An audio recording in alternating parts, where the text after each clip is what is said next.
Hi, this is Justin Betty here with Valley. Nope. It's not done. Now talk.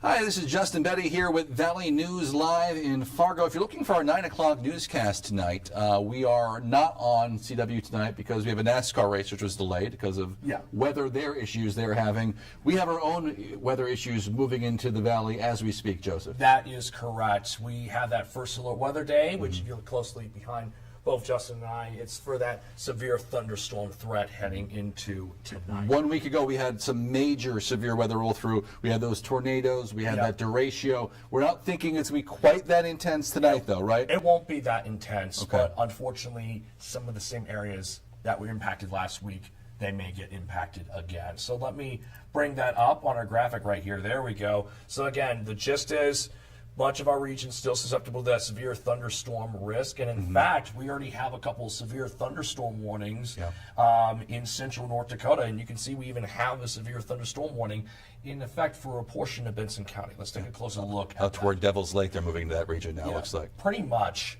We have that severe thunderstorm warning. It's still in effect until 9:15 p.m. So it should expire within the next minute. So let's take a closer look at that. We just have that.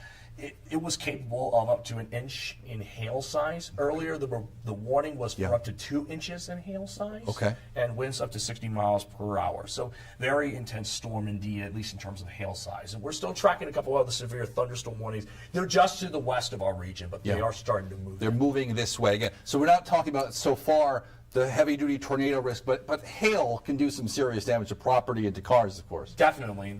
These storms actually do have a history of producing hail in central North Dakota. I think up to 2.5 inches was reported at one point. We've been seeing our sister station in Bismarck has been covering some rolls that way, and we're seeing some pretty heavy-duty storm potential out of that direction. Oh, definitely. It's going to be a busy night, both for them and for us. There's your hail tracker right there. Yeah, definitely. This is radar indicated, so in reality it may not be as large, but the point is this is potentially up to 1.9 inches just to the west of our region. So large hail indeed. And here's what our first alert forecast shows. Over the next couple of hours, we'll see those storms continue to move east. You can see those purple colors indicating the severe thunderstorms basically moving through southeastern North Dakota, moving into the Red River Valley around 2 to 3 o'clock, and then they more or less pull east completely after 4 to 5 o'clock. If that projection holds, you are seeing some of the same places like I hit a week ago, south of I-94 between, let's say, Jamestown and Fargo. Pretty much. So, again, it'll start with a hail threat at first, and it evolves into a wind threat where we could see sustained winds up, maybe sustained or at least gusts up to 70 miles per hour in some spots. Here's expected rain totals, maybe around 2 to 3 inches at a couple of spots, so some heavy rain expected with these storms too.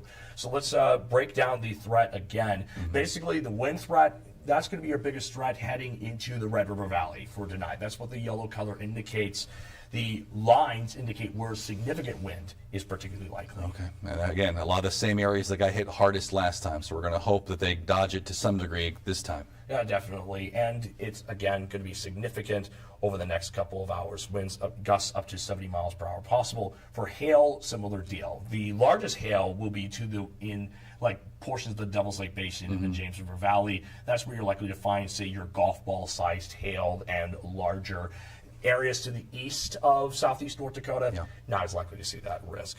Again, it sounds like some of the trickiness like this one, which we saw last time too, a lot of this is once it gets dark, for at least parts of the Fargo area, once it gets closer to that, right, it's hitting already out towards Devil's Lake and Bismarck. Once it gets this way, it'll be late, so you won't see the problem coming. Pretty much. You're going to need the radar, you're going to need to listen to us, basically, keep the VNO Weather app on standby.